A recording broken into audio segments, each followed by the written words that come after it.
지금 이제 민주당하고 정부하고 전 국민 100% 지급 이게 지금 합의를 봤단 말이에요. 이제 이 다음 논란은 뭐냐면은 그러면은 법적인 문제도 미비한데 그 재난지원금을 어떻게 다시 환수하느냐 논란이에요. 그러면 이제 대개 지금 정부에서는 문재인 대통령의 사실상의 중재로 100% 지급을 결정했다고 하잖아요.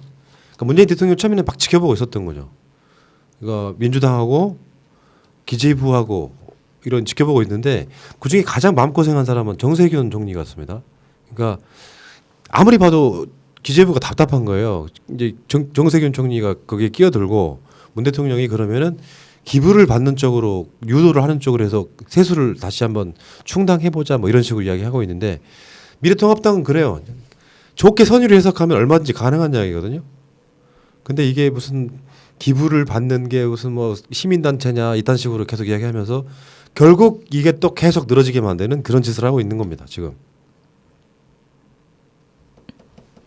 그러니까 지금 저는 기재부가 그 재정의 안정성 차원에서 자기들 주장을 한다고 하는데 지금 한 번도 경험하지 못한 경제적 어려움에 대해서 정치권이 결정을 하는 거 아닙니까? 거기다 집권 여당이 결정을 했어요.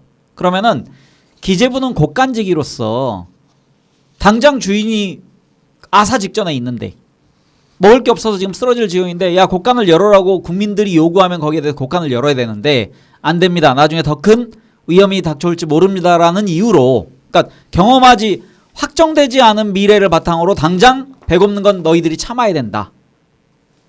이런 논리는 그 국민들 뜻하고 완전히 반대되는 거죠. 그러니까 국민들이 이번에 총선 과정에서 몰아준 이유는 대통령의 코로나 방역에 대한 지지도 있지만 대통령이 펼치는 경제정책에 대해서 저는 손을 들어있다고 생각하거든요. 그리고 이낙연 총리께서 선거 유세장 곳곳에서 코로나 경제에 대해서 힘을 몰아주십시오라고 말씀하셨습니다. 그리고 민주당은 거의 모든 국민에게 100% 지급하는 걸 공약했습니다. 그럼 그 공약을 안 지킬 경우에 국민들에 대해서 배신하는 거거든요. 그래서 지금은 철저하게 여당의 여론을 여당의 주장을 따르는 것이 정부 관료들의 입장이다. 근데 오늘 뭐 보니까 관료들이 집단으로 거의 항명하듯이 어떤 성명서 비슷한 걸 냈다고 말이 오가던데 어느 시대입니까 지금? 지금은 군사정부 시대도 아니고 문민통치 시대입니다. 국민들이 뽑은 대표에게 복종하십시오. 아니, 지금 보니까 거의 이 적폐의 수준이 윤석열 검찰급이에요. 기재부를 보니까. 맞아요. 우리 사무실 들어오자마자 쌍욕을 기재부 새끼들 물고 이러더라고. 누가요? 아니 평소보다 욕을 덜했네.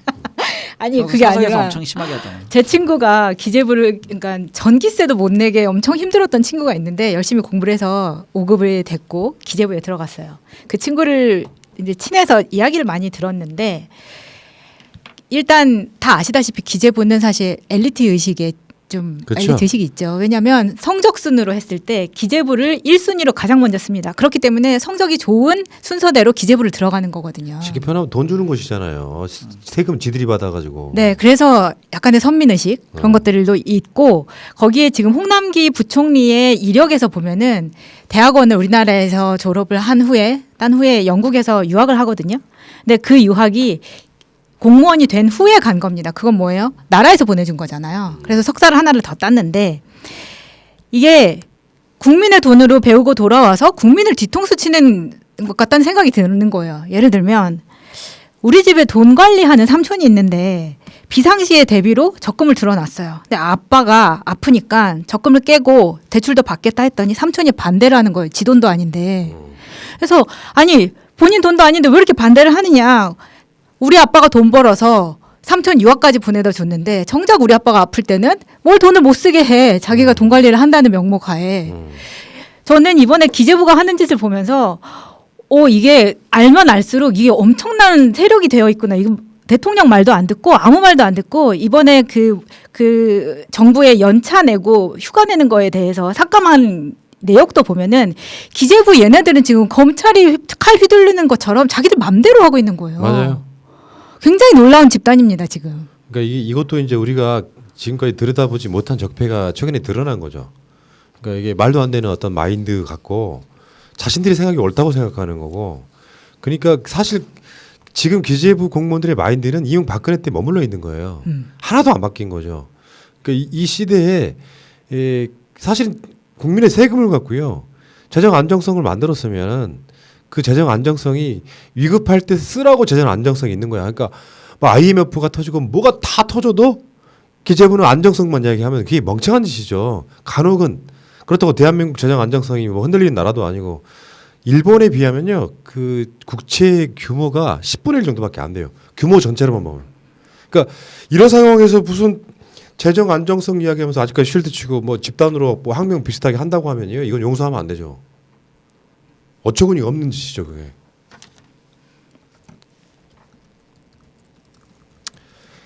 그래서 지금 어쩔 수 없이 나온 안이 사실 그 지금 기부 캠페인이잖아요. 그러니까 원래 국민들한테 100만 원씩 주겠다, 뭐 100% 주겠다 했는데 저쪽에서 하도 난리니까 아 그러면 이제 세금으로 고소득자에게는 준 것만큼 세금으로 걷어드리겠다 하는데 그게 문제가 되니까 그러면은 기부 캠페인을 벌리겠다는 거거든요. 근데 이거는 사실 진짜 저쪽에서 반발을 하니까 나올 수밖에 없었던 안인데 그냥 사실은 100 주고 끝내면 되는 거예요.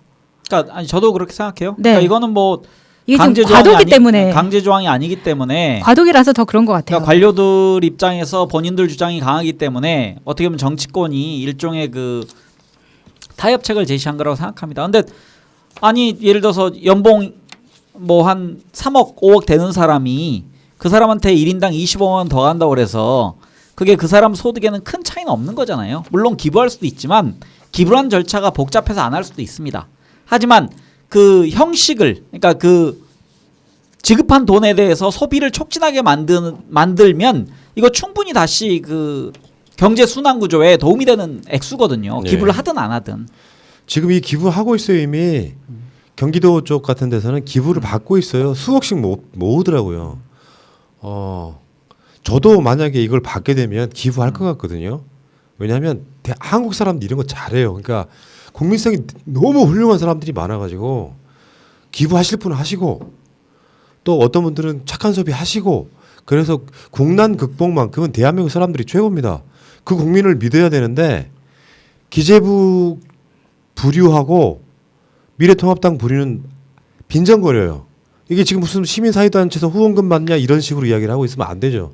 저는 국민들 사이에 나는 이 100만 원이 필요 없는 상황이지만 이 기부하겠다 또는 착한 기부하겠다 시기에 열풍이 불면 저는 우리나라 경제는 금방 만들 수 있을 거라고 생각해요. 그러니까 사실 우리가 금 모으기 할 때도 전 국민이 그렇게 나서서 했던 민족인데 거기에 보면은 또 김밥 할머니 막 폐지 할아버지 이런 사람들이 또 기부 많이 하잖아요. 그런 나라란 말이에요. 그런데 지금 종편이나 이런 데서 뭐 저는 안 받아도 괜찮습니다라고 잘난 척하는 사람들 그리고 그 어떤 종편 패널은 이렇게 이야기하더라고요. 보수 쪽에 저희 뭐 안 받아도 상관없는데 일단 주셨으니까 기부를 할까 생각했지만 또 그것도 그렇게 내키지 않아서 가족끼리 외식을 했다는 거예요. 60만 원을 가지고 저는 그 이야기가 굉장히 기분이 나쁘더라고요. 지금 사실 1,000원, 2,000원 아껴가면서 사는 사람도 많은데 그 돈 나한테 사실 필요는 없었는데 기부도 하지 않아. 그러면서 이 사람들이 주장하는 것은 그러니까 국민들이 얼마나 그 캠페인에 참여를 하겠느냐. 안 할 거다. 이거는 정부의 실책이다라는 식으로 주장을 하는 거죠. 그것도. 네. 항상 이런 식이야. 특히 조중동은 항상 이런 식이야. 요거를요 70%만 줘도 똑 깔 거예요. 왜 70%만 주냐? 부자들은 세금 안 내냐 이렇게 깔 거고 전 국민 지금 당장 뭐 법이 미비돼서 연말 정산할 때 15% 정도 뭐 깎아준다고는 하는데 그럼 그 상황이 어떻게 하라는 거냐? 지금 여기 상황에서 뭐 100%냐 200%냐가 중요한 게 아니고요. 여기서 가장 중요한 건 신속성이에요. 신속성 있게 주려면 방법은 딱 하나예요. 모두 주면 돼. 신청한 대로 주면 된다고. 그럼 문제 없는 거거든요. 그러니까 세금 낼 사람이 죽고 나면 세금 니들 못 걷는다고. 그 생각을 못 하고 계속 죽을 때까지 기다리고 있는 것 같아서 이거는 뭐 기부 캠페인 안 할 거다라고 주장을 하는 갈라치기 하는 세력들은 기득권자나 고소득자를 위한 변명을 하고 있는 것밖에 안 됩니다. 지금 오거돈 논란도 그렇지만요. 숨어있던 우리 안의 적폐가 그대로 여과 없이 드러나는 거예요. 기재부 갖고 있는 그 마인드는 내가 봤을 때는 이명박 때 같은 마인드인데 이명박 하니까 되게 열받죠.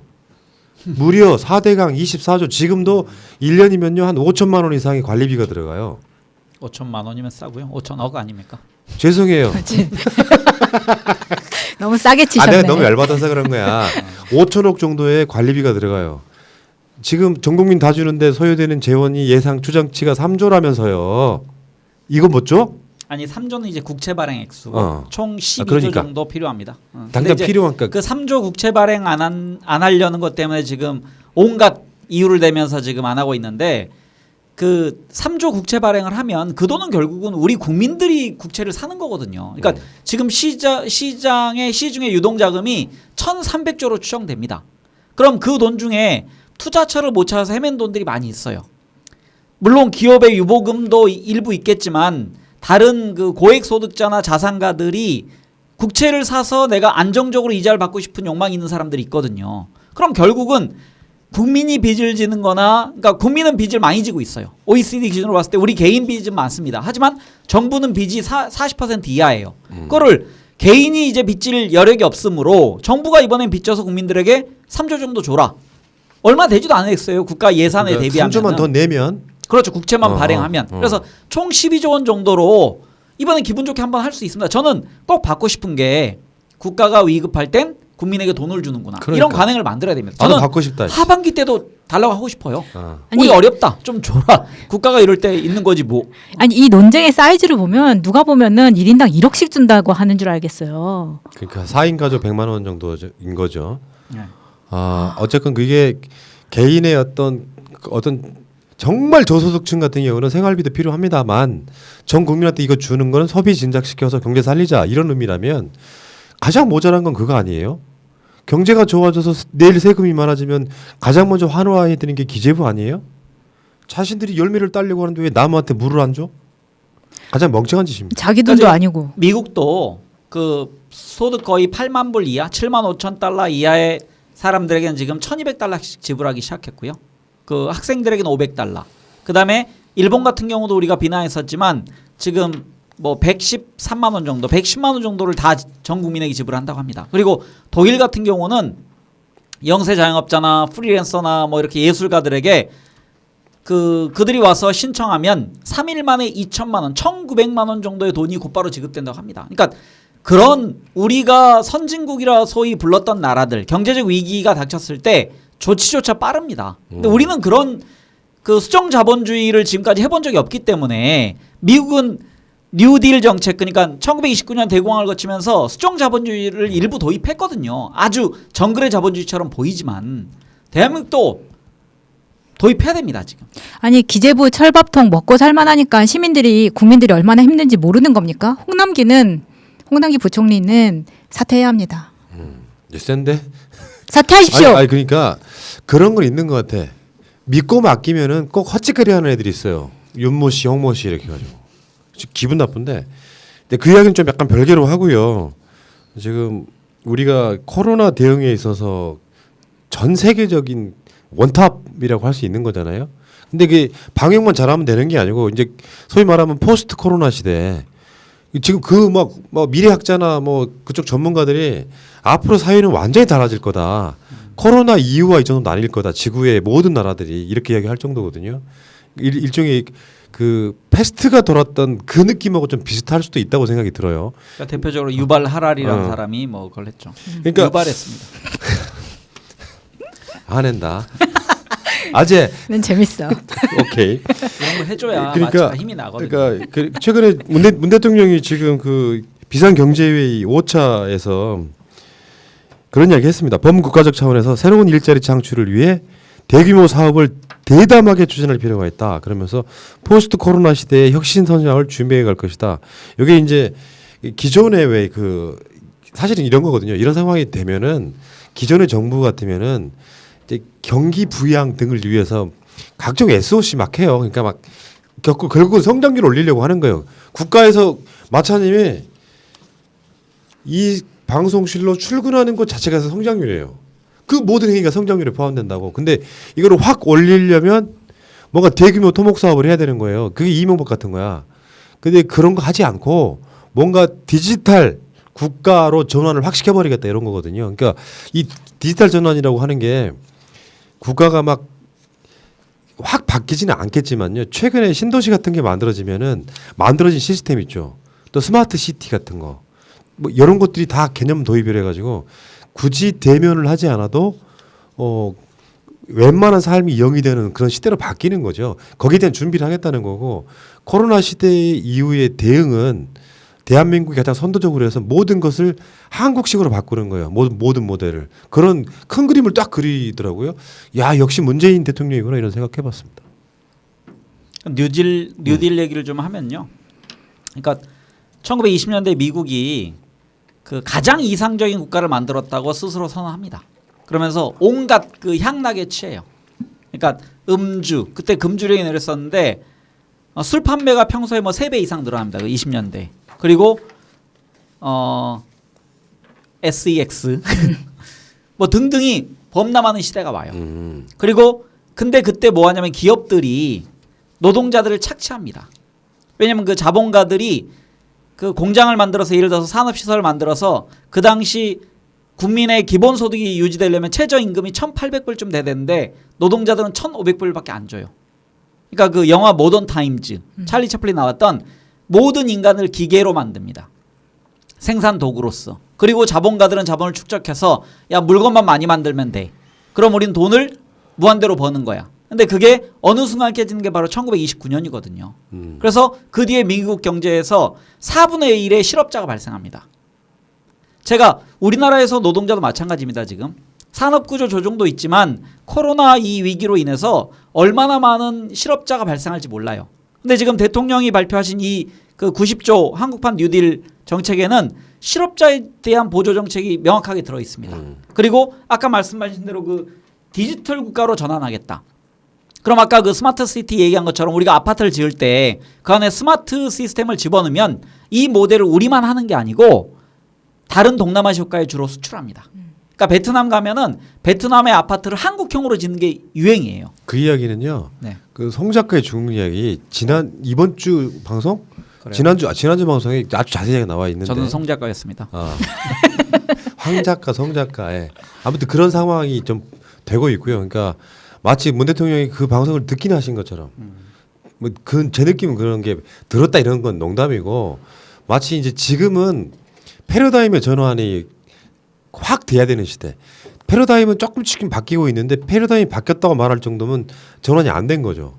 그러니까 지금은 코로나 시대에는 이 전 지구가 완전히 바뀔 것이다라고 하는 그 예상을 갖고 장기 비전을 그릴 수 있는 것 이게 바로 리더십이라고 생각해요. 대통령은 저러고 있는데 오거돈 진짜 떨받네 정말. 그러니까 이런 차이라고 생각해요. 지도자라고 하는 건 진짜로 내가 인간으로서는 화석화된 느낌이지만 지도자로서만 살아야 된다니까. 그럴 생각이 없으면 왜 공직에 나가냐 말이에요. 그리고 이 생각하셔야 됩니다. 그러니까 대통령이 지금 이렇게 뭐 경제장관 회의를 하든 아니면 국민들에게 메시지를 보내든지 간에 지금 임기 3년 차를 곧 이제 맞이하잖아요. 그 며칠 뒤면 우리가 민주당이 승리했기 때문에 대통령의 발언에 힘이 실리는 겁니다. 이런 위기에 만약에 대통령이 힘이 없는 대통령이다. 만약에 3년 차 우리가 전형적으로 5년 단임 대통령제에서 레임덕이 걸려있는 대통령이다. 그러면은 회의는 진행하지만 그 뒤에 관료들은 야 뭐 뒷사람한테 눈치 보거든요. 그렇죠. 근데 이제 그 구조가 대한민국에서 없어졌습니다. 그래서 대통령이 말하는 게 곧 정책화될 겁니다. 그리고 입법부는 거기에 대해서 보조를 할 겁니다. 그래서 가장 좋은 지금 국가적 그 위기를 돌파할 수 있는 그런 체제가 형성됐어요. 근데 거돈 씨가 그런 겁니다. 네. 자, 알겠습니다. 어쨌든 간에 여러분들 마음 좀 추스리세요.